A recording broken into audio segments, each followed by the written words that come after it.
आगे बढ़ें, शक से नहीं हक से बात करें। ये वतन हमारा है और इसलिए मैं चाहूँगा कि आज हमारे बीच में दिल्ली की राजधानी में जो एक बहुत बड़ा चर्च है जो प्रतिनिधित्व करता है, मैं चाहूँगा वहीं के प्रतिनिधि हमारे पादरी श्री अजीत पैट्रिक जी 4 मिनट के लिए। धन्यवाद।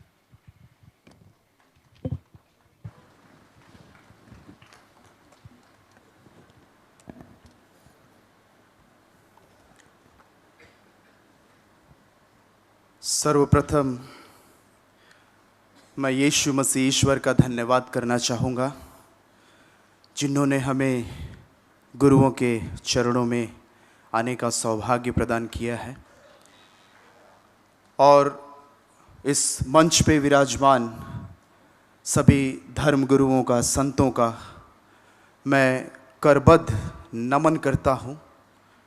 और आप यहाँ उस ईश्वर की संतति को बनाए रखने के लिए, ईश्वर ने जिस सृष्टि को बनाया है उस सुंदरता को बनाए रखने के लिए अपनी उपस्थिति जाहिर की है। इसके लिए मैं ईश्वर का आभार प्रकट करता हूँ। और इस नमन का एक कारण है।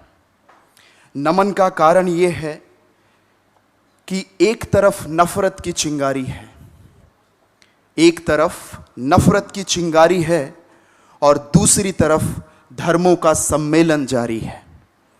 एक तरफ नफरत की चिंगारी है, दूसरी तरफ धर्मों का सम्मेलन जारी है। हमें मालूम नहीं कौन धर्मी है, कौन धर्म का व्यापारी है। और हमें यह भी मालूम नहीं कि ये हमारी मजबूरी है या लाचारी है।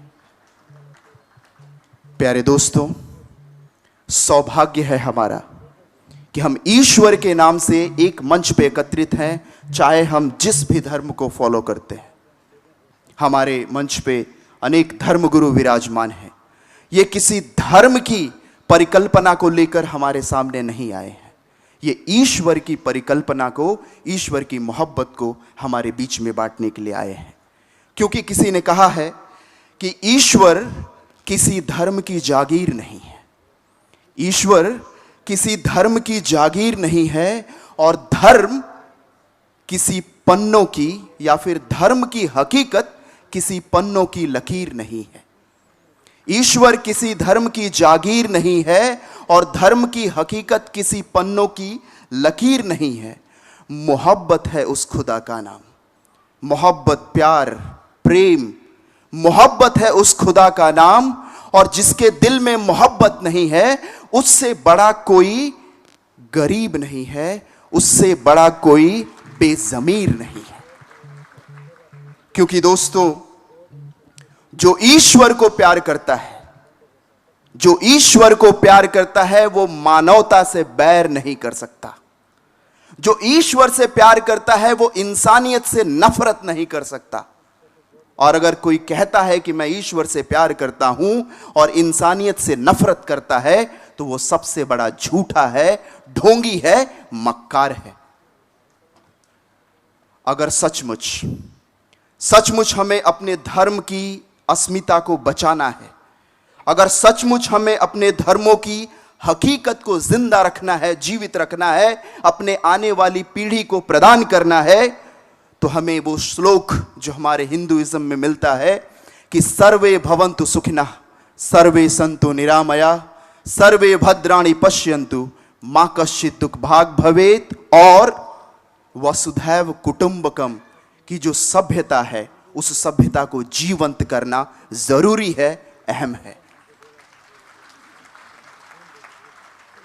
एक बार यीशु मसीह जो थे, जो हमारे प्रभु हैं, यीशु मसीह, वो जब उपदेश दे रहे थे तो धर्म के जो प्रकांड विद्वान थे वो यीशु मसीह के पास आते हैं और वो कहते हैं कि प्रभु हमें ये बताइए, गुरुवर हमें ये बताइए कि ये जो धर्म है, इन धर्मों का जो पवित्र वचन है उसका सार क्या है। अगर हम उसको 2-3 शब्दों में, 2 वाक्यों में कहना चाहें तो उसका क्या अर्थ होगा। तो प्रभु ने कहा कि धर्मों का सार सिर्फ 2 आज्ञाओं में निहित है। पहला है अपने ईश्वर को प्यार करो, अपने ईश्वर को अपनी सारी बुद्धि, अपनी सारी शक्ति और अपनी सारी आत्मा से प्यार करो। और दूसरी जो आज्ञा है उस पहले के सदृश है कि अपने पड़ोसी को अपने समान प्यार करो। अगर मैं कहता हूं कि मैं ईश्वर में विश्वास करता हूं, अगर मैं कहता हूं कि मैं धर्मी हूं, और अगर मैं अपने पड़ोसी को प्यार नहीं करता, तो मैं ढोंगी हूं, मैं झूठा हूं, मैं मक्कार हूं। और यही चीज, इसी पड़ोसी प्रेम को जीवंत बनाए रखने के लिए गांधी जी ने अपना सर्वस्व लुटा दिया। आज इस प्रांगण में जहां हम एकत्रित हैं, इस प्रांगण का नाम है हरिजन सेवक संघ। हरिजन, ये वर्ड जो था, ये शब्द जो था, ये भी गांधी जी के द्वारा दिया गया था। ये उस कम्युनिटी या समाज के लोगों को लिए दिया गया था जो हमारे इसी भारतवर्ष में सबसे नीच माने जाते थे या अछूत माने जाते थे। उन अछूत लोगों को गांधी जी ने ईश्वर के नाम से जोड़ा, हरि और राम के नाम से जोड़ा, ताकि जिसे मनुष्य इज्जत नहीं देता वो ईश्वर के सदृश है। ईश्वर की इज्जत उसके पास उतनी ही है जितनी मेरी और आपकी है। और इसीलिए उस मनुष्य को जिसे नीच समझा जाता था, उसे गांधी जी ने हरिजन का नाम दिया।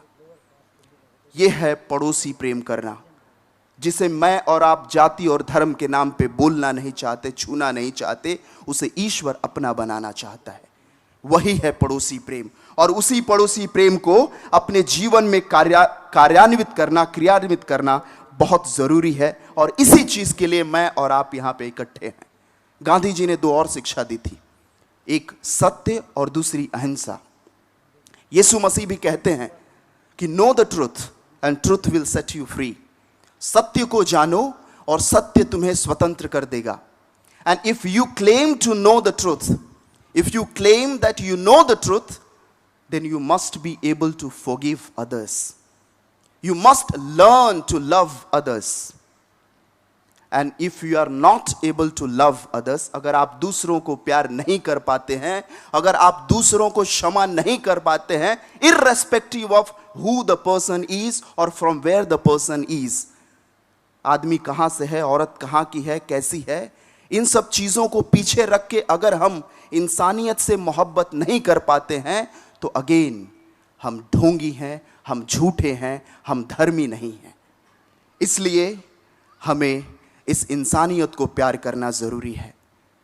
कुछ दिनों पहले एक भाई, बहुत लोग मिले, किसी भाई ने मुझसे रोकर कहा कि फादर, मैं बहुत परेशान हूं, मेरे जीवन में बहुत तकलीफें हैं, और वो बहुत सारे कारणों से हैं। उन सारे कारणों को जिसे उसने बताया, मैंने एक कविता में पिरोने की कोशिश की है। वो कविता आपके पास प्रस्तुत करना चाहूंगा और उसी के साथ मैं विराम लूंगा। वो कविता है, वो आदमी जो है वो भारत माता से सवाल करता है। जिस जन्मभूमि में हमने जन्म लिया, जिसे हम मातृभूमि कहते हैं, वो उस मातृभूमि से सवाल करता है, भारत माता से। वो कहता है कि हे भारत माता तू ही बता, हे भारत माता तू ही बता, क्यों खून भरी ये राहें हैं। हे भारत माता तू ही बता, क्यों खून भरी ये राहें हैं। क्या लाल नहीं हम तेरे, या खूनी तेरी बाहें हैं। हे भारत माता तू ही बता, क्यों खून भरी ये राहें हैं। क्या लाल नहीं हम तेरे, या खूनी तेरी बाहें हैं। उजड़ गया संसार मेरा, उजड़ गया संसार मेरा, मेरा घर भी मुझसे छीन गया। पुरखों की विरासत ये धरती, वो पुत्र भी मेरा लील गया। तुम धर्म जाति की मूर्ति हो, हे भारत माता तू ही बता कि तुम धर्म जाति की मूर्ति हो या बलिदानों की धरती हो। तुम द्वेष दमन की आशा हो या संगम की परिभाषा हो, शांति की परिभाषा हो। क्यों बेटी भारत माता, क्यों बेटी तुम्हारी बिलखती है शहर की सुनी सड़कों पर। क्यों अत्याचार का आलम है इस धरती मां के लड़कों पर। क्यों अत्याचार का आलम है इस धरती मां के लड़कों पर। क्या पूत तुम्हारे नारंगी, क्या पूत तुम्हारे नारंगी, हरे बैगनी सतरंगी, या सबके सब परदेशी हैं। क्या पूत तुम्हारे नारंगी, हरे बैगनी सतरंगी, या सबके सब परदेशी हैं। या फिर ढोंग रचा के रंगों का खूनी दरिया के दोषी हैं? भारत माता तू ही बता। तेरा लाल बिलखता सड़कों पर एक भीड़ की अंधी आंधी में, तेरा लाल बिलखता सड़कों पर एक भीड़ की अंधी आंधी में, क्या तूने इनको बांटा है बाबा बल्लभ और गांधी में? भारत माता तू ही बता। क्या लहू बहाना धर्म तेरा या व्यर्थ ही मां कहलाती है? भारत माता, क्या लहू बहाना धर्म तेरा या व्यर्थ ही मां कहलाती है? वो रखवाले तेरी आंचल के, क्या कर्म से उनके लजाती है? वो लूट रहे तेरी अस्मत को, वो लूट रहे तेरी अस्मत को, तेरे लाल का लाल बहा करके। वो इंसानों को बांट रहे हमें कौमी पाठ पढ़ा करके। क्या भूख प्यास भी कम होगी या नफरत का जलवा होगा? क्या भूख प्यास भी कम होगी या नफरत का जलवा होगा? यूं खून बहेगा सड़कों पर या फिर से आजादी लड़ना होगा? भारत माता तू ही बता। कब तक तेरा चीर हरण होगा इस देश प्रेम के साये में? कब तक संतान तेरी तड़पे नफरत की बनी इस खाई में? कब तक है बहाना ये आंसू अस्तित्व की कड़ी लड़ाई में? भारत माता तू ही बता, तू ही बता, हे भारत माता। और अंत में सिर्फ ये संदेश हमारे आर्च बिशप अनिल जी की तरफ से, वो कहते हैं, एक कहावत है कि जियो और